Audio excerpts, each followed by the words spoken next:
to the left, you'll see the count. It's counting. Okay. Ladies and gentlemen, I'm Tom Murphy, and this is Trinidad Times TV. With me today is Mayor Phil Rico. It is 20 years to the day, September 11th, 2001. Today is September 11th, 2021. Thank you for joining me, Mayor. Thank you for asking me to be here. Yeah. Well, this is as important as December 7th, 1941 to all of us in our generation. So, what is your reflection of this 20 years later? What happened back then? Well, you look back 20 years ago, where in the heck were we? What were we doing at 8 o'clock in the morning?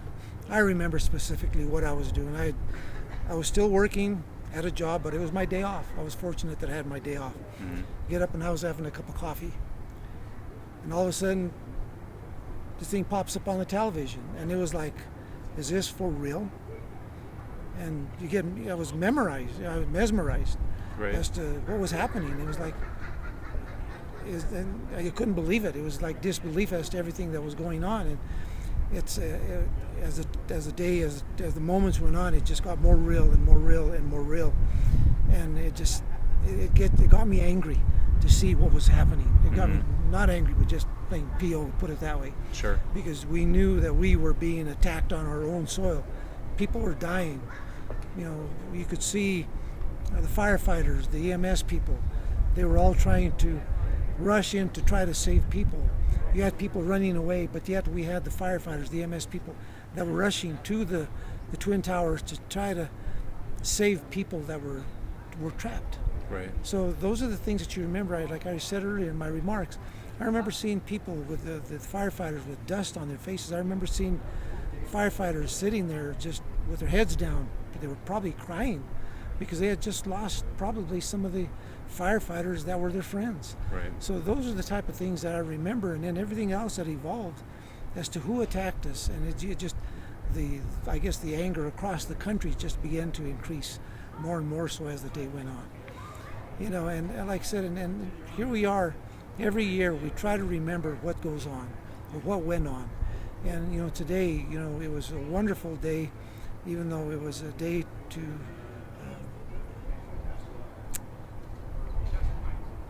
I guess it's just a day to remember. Sure. To go back and remember where we were that day, what happened, who was involved. We're fortunate that we have Miss Siebel here. So what's happening here today? I mean, because not everyone knows. Right. Well, Miss Siebel, she moved here, from what I understand, about 6 years ago. Okay. And she took it upon herself, and from what I understand, she has like 3,000 hours invested in all these miniature portraits of all the firefighters and EMS people that died that day. Right. And she moved here, and I don't know, a couple of months ago, Marilyn Luzier called me up and said, Mayor, this lady has this display, and we were wondering if it'd be a good thing to do. And I said, you bet, let's do this. And it was very fortunate that it happened on 9/11, happened on a Saturday when people are off. Right. So I think that was today's 9/11. Today is 9/11. Right. So we're very fortunate that it just kind of all came together. Right. And today we invited police officers and firefighters especially, and the program that went on. It was a very simple program. Right. We had the flag that was flown here above the street, to remember all of this that happened. Right. Well, we had an Art Arcade parade today. Yes. And I had to run to Pueblo for something real quick. And one of the things that they talked about is one of the things that helped bring people back together is even Saturday Night Live had to continue, and baseball. Mm-hmm. They said baseball helped. Mm-hmm. And so as we did the parade this morning, I acknowledged, that it was 9/11. And some people might think, why are you doing this? But we still have to continue to live our lives. Life goes on. Right. And we have to find a way to continue that life, because if we just set our mind as to everything that is bad, we would never get anywhere. Right. So, tragedy sometimes can bring out the worst in people, but at the same time it can bring out the best in people. Right. And we also need to refocus as to what we what our next move is going to be. Right. How are we going to live our life? How are we going to live in our community? I was not mayor at the time, Right. but how do we continue if that were, God forbid, that something like that would happen here? Right. How do we how would I, or what would I say to the citizens of this community Right. to make sure that there is a tomorrow? Right. So that's something that I would never want to have to face. Well, you have in the last year and a half. You've Yes, I have. navigated. I mean, COVID has been the most severe tragedy that I Yes. think I've experienced. Yes, it is. Yes, and I've written some articles in the newspaper trying to let the people know that COVID is it's a very serious issue that we have. Right. It's killing people, and people need to vaccinate. They need to mask up. They need to do the things that we should be doing to try to, I guess, save other people, our own health, the health of our neighbors, the health Right. of our children, and of course now we have this new variant, which is attacking the younger generation. So, what's really sad is that the 12 and under cannot get vaccinated at this point in time, but that seems to be the direction Right. that this new Delta variant is going. So we need to be extra cautious to try to protect that generation of young people. So we do have that tragedy, and I be honest with you, Tom, I stay awake at night sometimes thinking, when is this going to come to an end? Right. Is there going to be, are we going to have to live with this for the rest of our lives? Kind of like we live with flus. Right. You know, I believe that I have the hope that there will be something. Right. You know, we got rid of the polio. We got rid of polio. We got rid of the smallpox. Mm-hmm. So I believe that there's hope in the end. Right. And our parents lived through World War I, the Depression, World War II, the Korean War. Mm-hmm. You know, so it's not the first time, but I imagine it's been a challenge as being mayor that you've been pulled in a lot of different directions by people.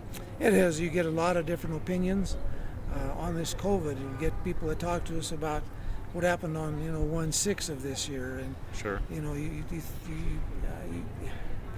try to explain to them the real issue at hand, Right. and that's the difficult part.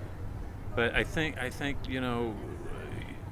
you've done a fine job, and you've kept the ship calm. Thank You you. know, and that's what's important. When there's crisis, you need somebody on the top of the ship, or the whatever the term is. I'm not a shipping person, but that can steer us through these waters. Well, when I decided to run for mayor, that was one of the things that I wanted to establish. As you know, at that time, and the years since 2012, there was a lot of instability Sure. in the community.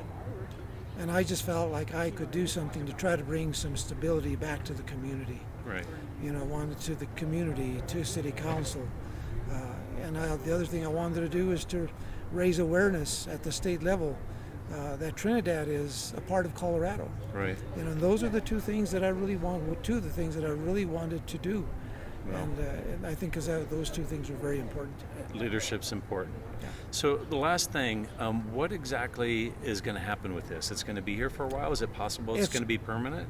I don't know if it's going to be permanent. I know it's going to be here for 3 months. It's going to be Okay. here for now September, October, and November. And if you look, I think it's going to be open from 10 to 5 on a daily basis. I think that's when it's going to be open. Okay. But it's going to be here for a while. I know from what I understand is that she had this in New York, and of course that's where everything happened. Right. And in New York, she had it. They had planned for like 3 months.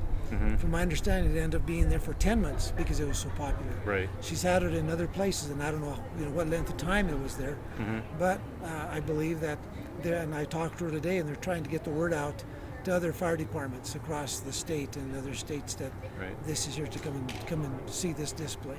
Well, last thing. I already said last thing. What were your thoughts as you viewed it for the first time? I was amazed to see the people that died trying to help others. Did not know them, All right. but at the same time, it was a very solemn time. I came in yesterday to look at it, Mm-hmm. and I looked around and I saw younger people that knew, firefighters, EMS people, And you wondered what? I wondered, who were they? They had families, they had mothers, they had fathers. And their lives were destroyed by someone from another country that wanted to do us harm for no reason. These people were innocent people. Right. And that's the tragedy of it all. Right. Well, Mayor, thank you, sir. Thank you. It's been an honor, a Okay. pleasure. So Right. you have a good rest of your night. I Right. know we stole you from your wife for a few Okay. minutes, so I apologize, okay. but thank you, sir. Okay, let's see. Thank you. All right.